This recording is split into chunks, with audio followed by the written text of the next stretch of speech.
Alhamdulillahi wa kafa, wassalatu wassalamu ala nabiyil mustafa wa ala alihi wa ashabihi wa man iqtafa, amma ba'd. Ahibati fillah, berbanyak salawat buat Nabi alaihi salatu wassalam. Basahi lidah kita dengan memohonkan kepada Allah agar senantiasa bersalawat dan bersalam buat Nabi alaihi salatu wassalam. Innallaha wa malaikatahu yusalluna 'alan nabi ya ayyuhalladzina amanu sallu 'alaihi wa sallimu taslim. Amma ba'd, ahibati fillah, kita berada di zaman di mana semua orang tanpa terkecuali mereka dapat mengungkapkan isi hati mereka, baik itu lewat lisan atau tulisan, di mana seakan semua orang memiliki mimbar, memiliki mikrofon yang dengannya dia dapat berbicara semau dia. Sehingga kita melihat banyaknya omongan-omongan, tulisan-tulisan yang terkadang tidak terkontrol. Sehingga pemerintah sendiri kelabakan. Akhirnya muncullah undang-undang ITE. Untuk apa? Untuk memberikan kontrol. Ahibati fillah, Hasan al-Basri, seorang tabi'in, dia berkata, kunna fi aqwamin yunfiquna awraqahum wa yukhazzinuna alsinatahum. Kita sempat hidup di satu masa, di satu zaman di mana orang-orangnya mereka menginfakkan uang mereka dan menyimpan lisan mereka. Mereka banyak beramal, mereka banyak membantu, dan mereka banyak diam. Yang mereka keluarkan adalah uangnya, yang mereka simpan adalah lisan. Wa inna baqina fi aqwamin. Kita sekarang hidup di masa di mana generasinya yursiluna alsinatum. Kerjaannya ngomong doang. Lisannya dia tebar. Wa yukhazzinuna awraqahum. Tapi pelit dengan hartanya. Hartanya disimpan, ngomong doang. Ucapan Hasan al-Basri ini adalah pada abad pertama Hijriah. Bagaimana dengan zaman kita? Ahibati fillah, kita semua tahu bahwa tujuan kita diciptakan adalah untuk mengabdi kepada Allah Azza wa Jalla. Firman Allah di surat Adz-Dzariyat yang sering kita dengar, "Wa ma khalaqtul jinna wal insa illa liya'budun." Tidaklah aku ciptakan bangsa jin dan manusia kecuali untuk beribadah, agar mereka mengabdi kepada. Kita diperintahkan untuk beramal. Dan ternyata kalau kita lihat di antara semua amal raga kita, lisan adalah yang paling banyak beramal.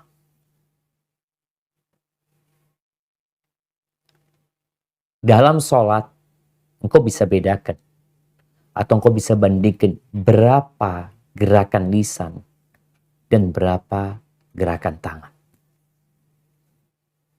Berapa perbandingan antara gerakan lisan dengan gerakan kaki.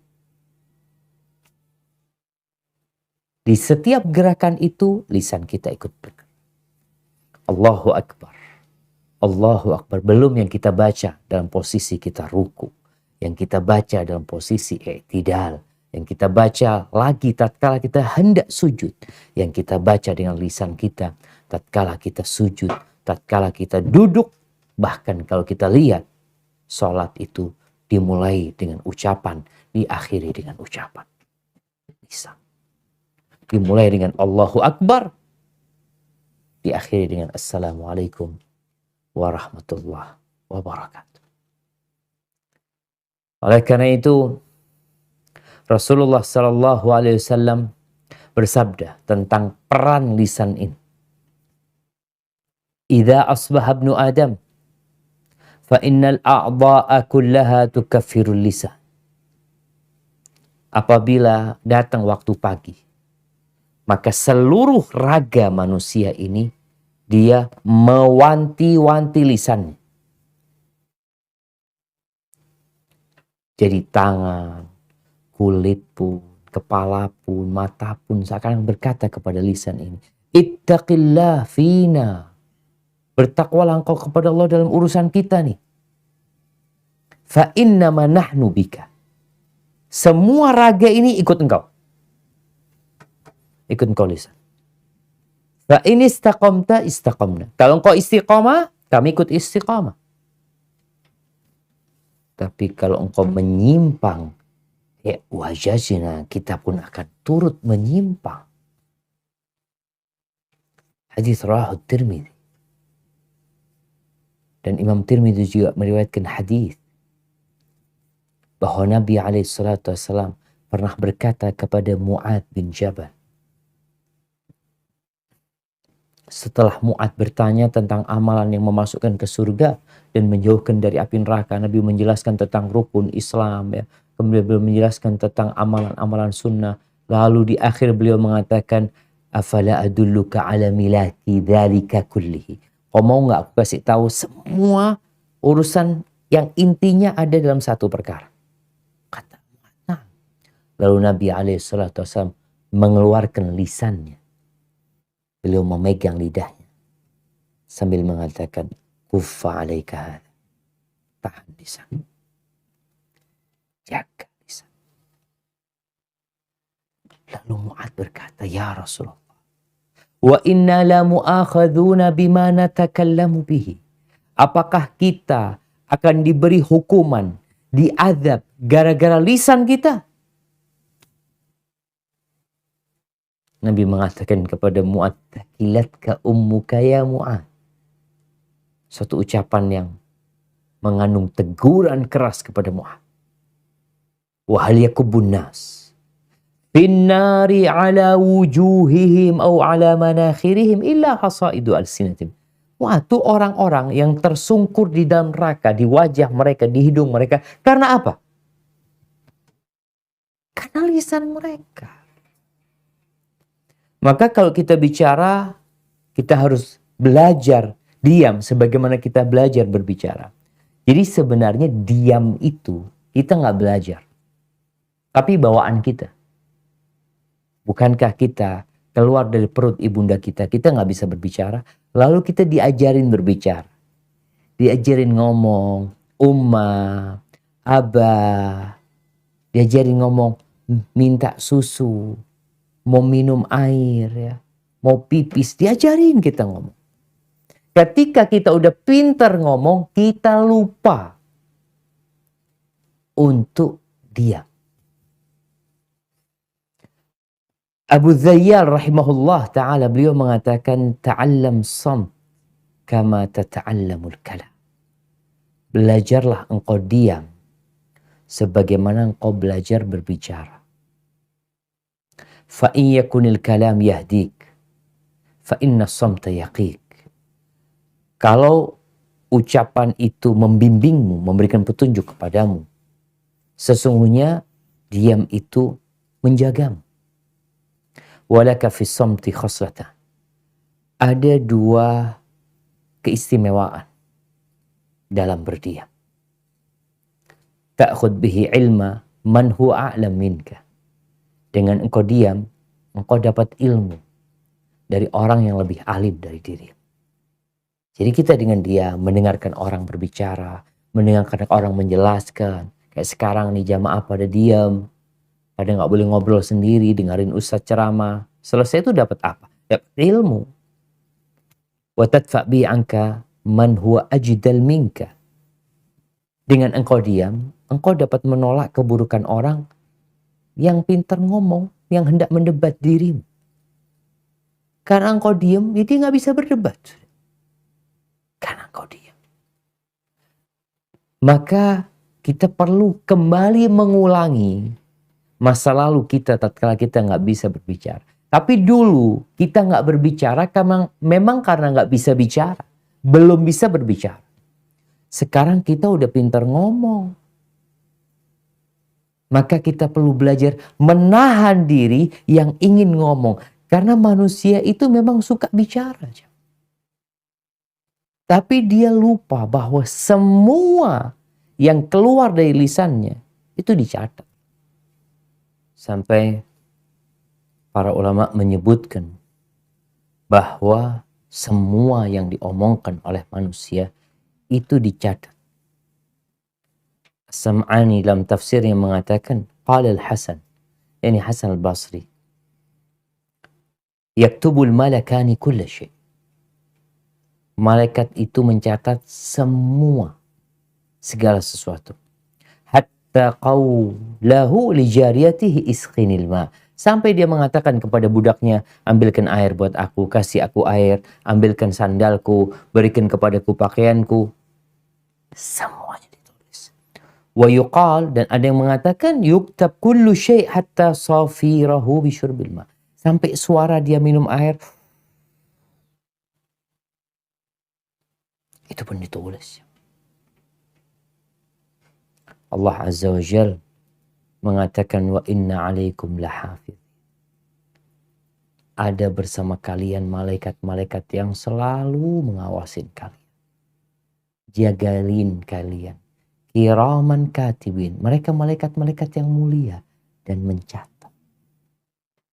Kalau sekarang banyak orang tidak lagi berucap dengan lisannya, tapi dengan tulisannya, maka dia lebih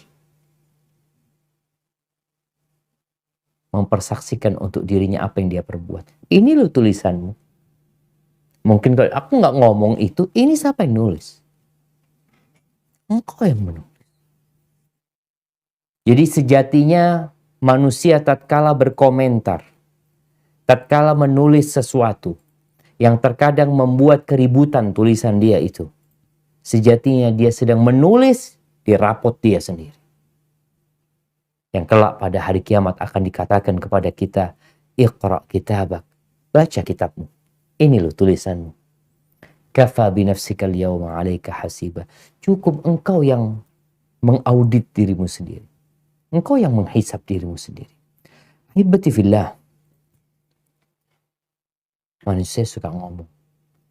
Tapi ternyata perempuan itu lebih banyak ngomong. Terus masalahnya apa? Allah menciptakan wanita berbeda dengan laki-laki. Wanita tuh dengan banyak ngomong, sejatinya itu bahan untuk mendidik anak-anak. Kalau seorang ibu yang diem aja, anaknya nggak bisa ngomong akhirnya. Tapi karena ibunya kalau gendong anaknya sambil dia ngomong, ini anaknya siapa ini? Aduh, kok Ayu ini? Padahal anaknya sendiri. Siapa namanya? Ngomong dia, itu perempuan. Tapi kalau bapak-bapak kan memang jarang ngomong. Hibatifillah. Bayangin ya, kalau 20.000 kata, 10%-nya itu zikir. Berarti dia telah mengingat Allah 2.000 kali. Kita sehari baca subhanallah berapa kali yuk? Kalau kita baca, anggap kita 100 ya subhanallah, alhamdulillah. Terus Allahu Akbar, 100 sekali sholat. Berarti kalau 5 waktu kita udah mengucapkan 500 kali. Belum zikir-zikir yang lain. Namun banyak manusia yang ternyata omongannya itu mayan fa'al, gak berguna. Sekarang banyak acara di televisi itu acara ngomong. Ngomong, bas. Ngundang orang untuk ngomong. Ngomong ke timur, ke barat, ke utara, ke selatan. 1,5 jam, 1 jam. Ketawa-ketawa, TV ini, TV itu.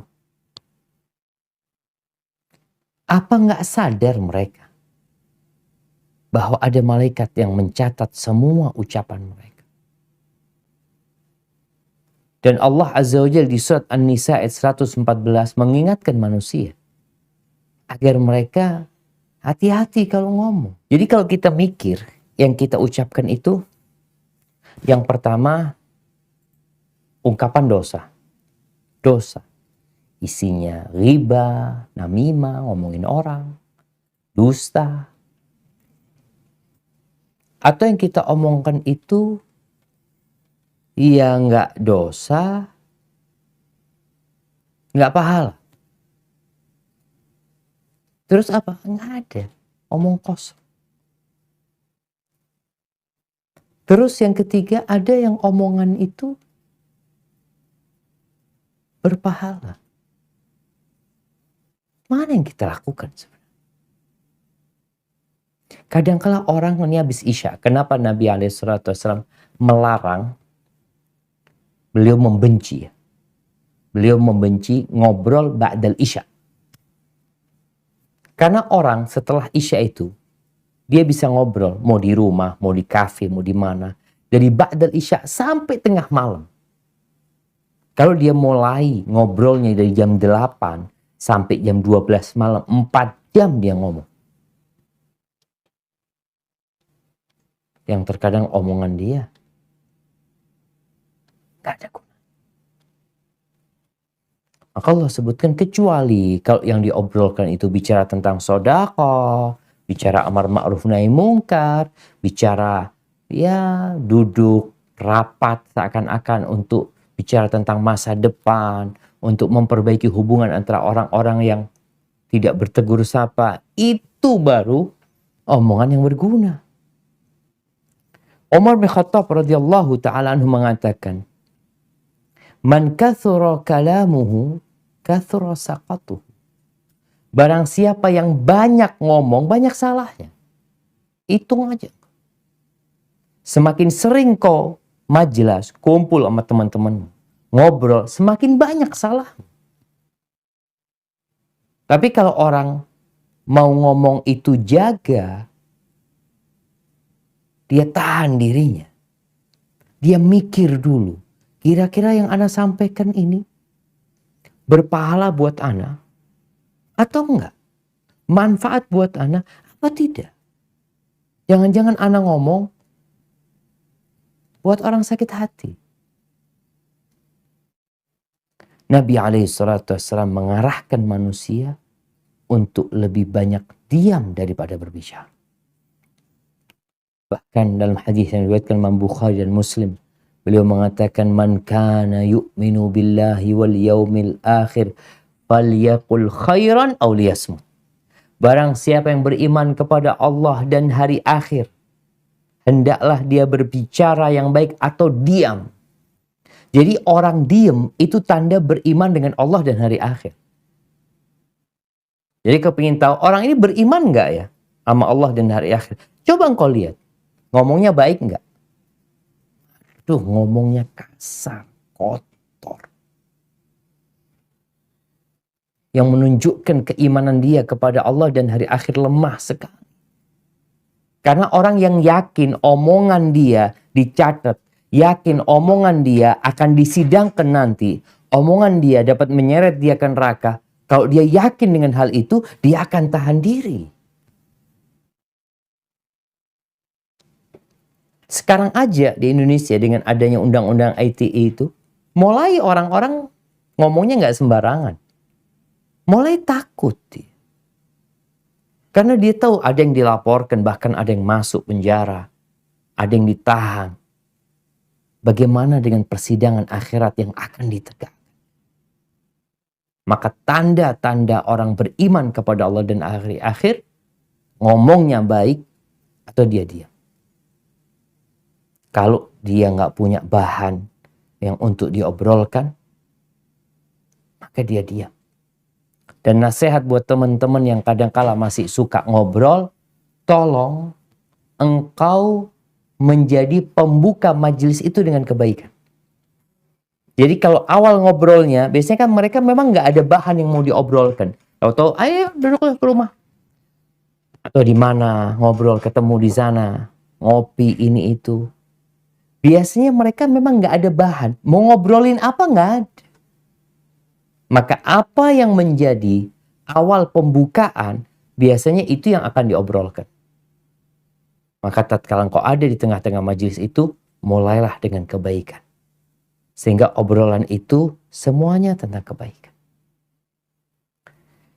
Dan Nabi SAW bersabda dalam hadis yang diriwayatkan Imam Ahmad, man somata naja. Barang siapa yang diam, dia bisa berbicara tapi dia tahan diri. Selamat tuh orang.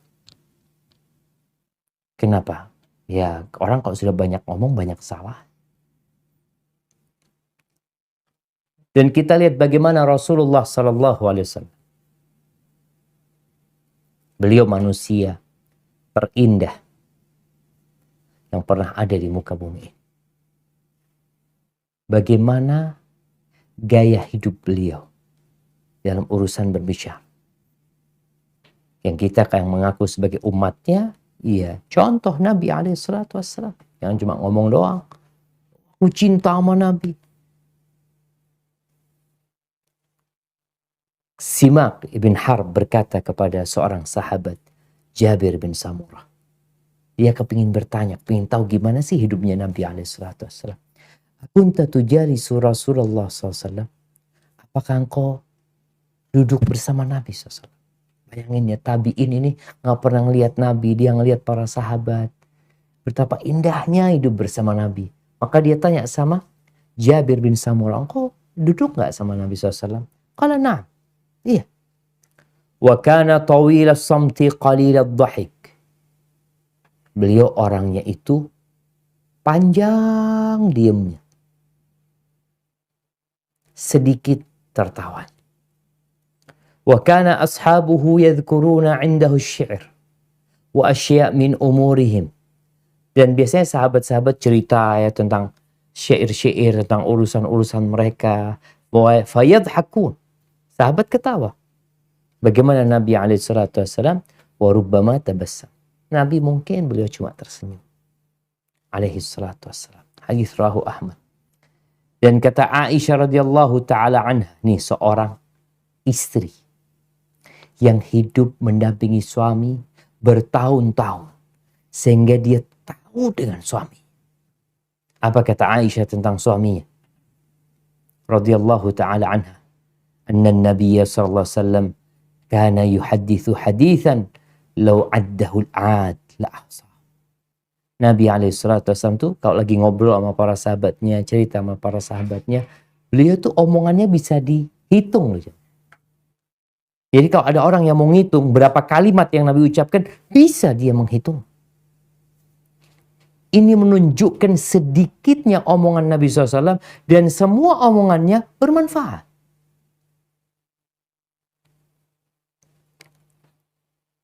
Maka kita perlu ngomong secukupnya.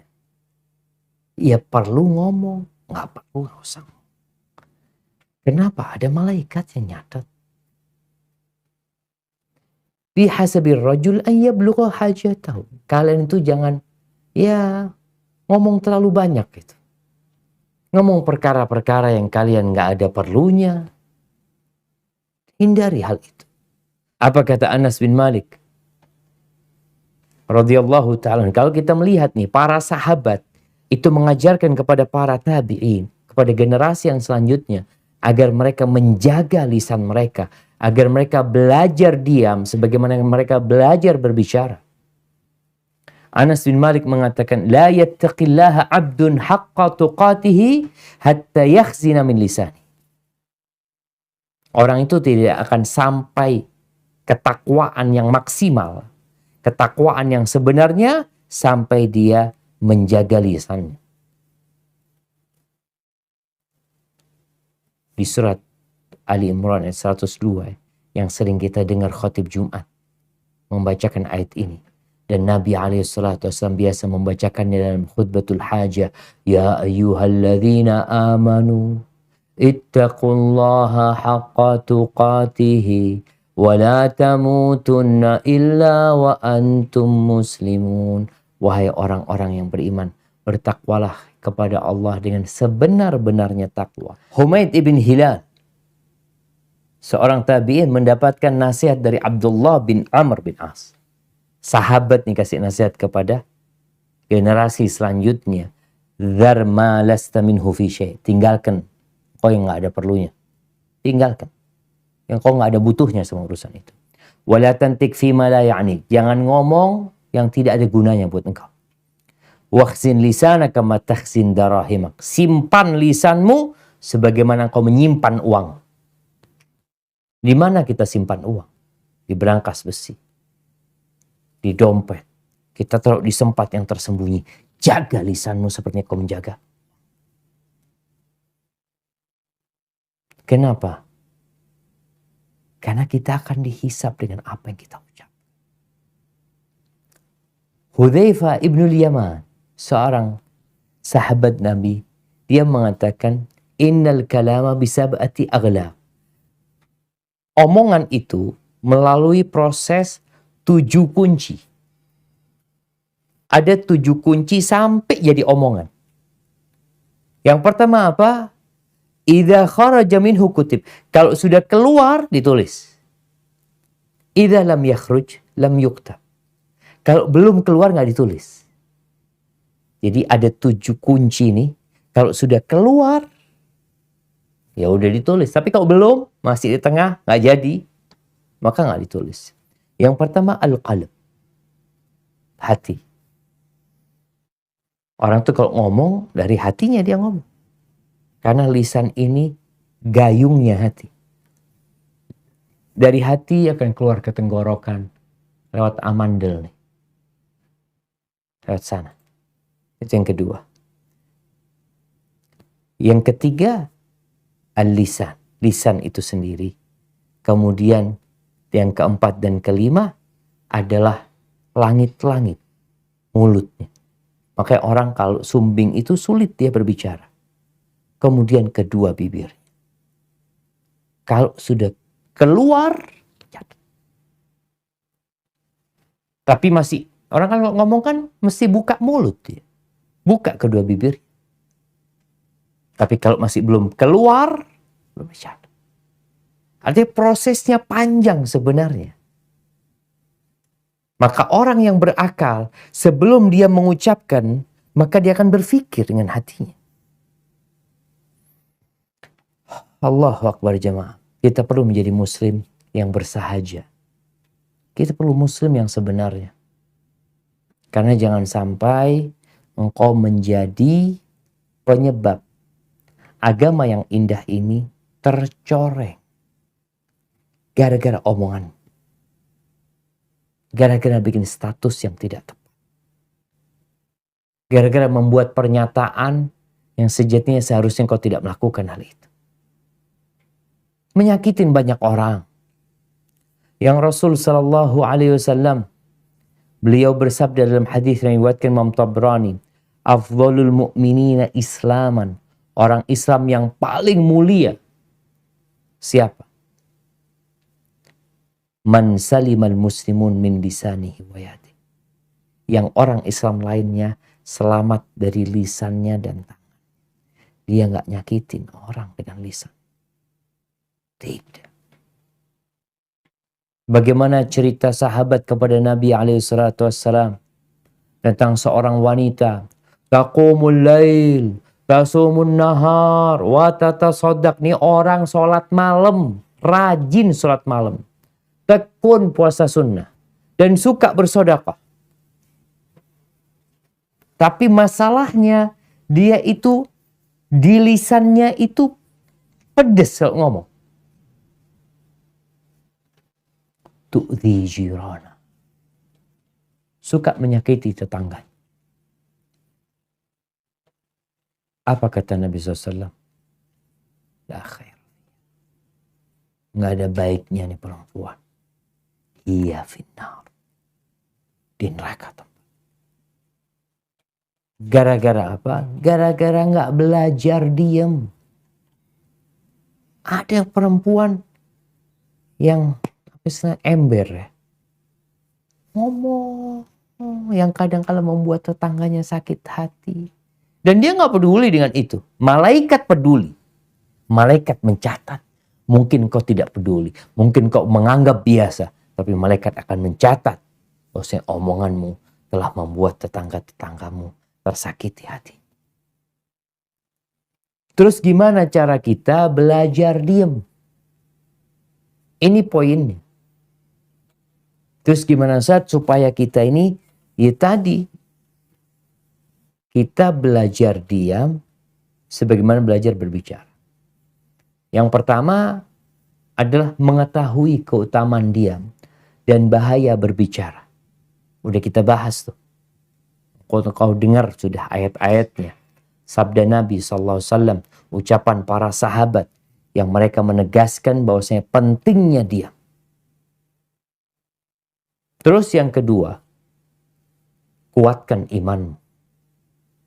Bahwasanya akan ada hari kau dihisab dengan semua yang kau ucapkan. Sehingga keimanan ini menjadi motor penggerak engkau untuk diam. Mau ngomong,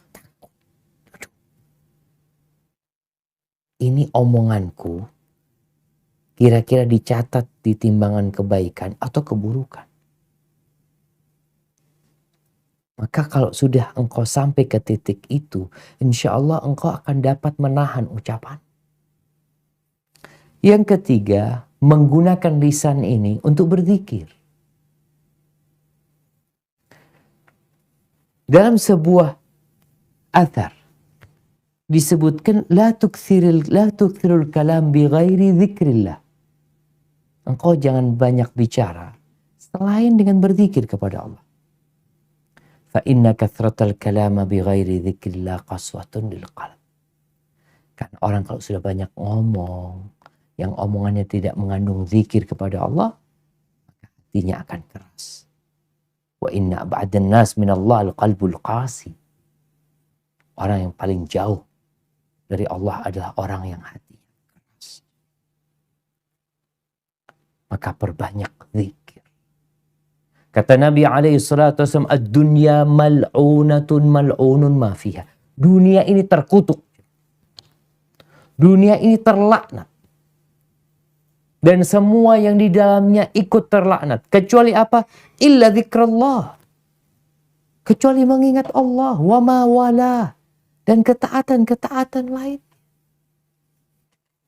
Wa aliman au muta'alim. Dan orang yang alim yang mau belajar. Dan dia belajar. Kemudian ketika engkau hendak kumpul sama teman-temanmu, engkau perlu mempersiapkan bahan. Mau ngobrolin apa sih? Diundang kawan-kawan nih. Yuk bismillah. Majelis di rumah. Ngobrol kita yuk. Kemudian tatkala duduk. Ngobrol di sana. Dan ternyata ada obrolan yang dimurkai oleh Allah Azza wa Jalla. Apa sikap kita? Diam. Di sini engkau berbicara. Rasul SAW mengatakan, Man ra'a minkum mungkaran falyughayyirhu biyadih. Barang siapa di antara kalian melihat kemungkaran, hendaklah dia merubah dengan tangannya. Dia rubah dengan tangannya. Nggak mampu, maka dengan lisannya. Ini saatnya engkau berbicara. Disinilah engkau berbicara. Ketika ada manfaatnya, engkau berbicara. Nggak ada engkau diam. Ketika engkau tidak mampu ingkar mungkar dengan lisanmu, engkau membenci kemungkaran itu dengan hatimu, tapi konsekuensinya kau harus tinggalkan tempat itu. Ketika selesai ngobrol sama teman-teman kita, jangan lupa untuk membaca doa kafaratul majlis. Yang mungkin di situ ada omongan yang kurang berguna, omongan yang tidak seharusnya diucapkan. Karena doa kafaratul majlis itu bukan untuk selesai kajian ya. Bukan.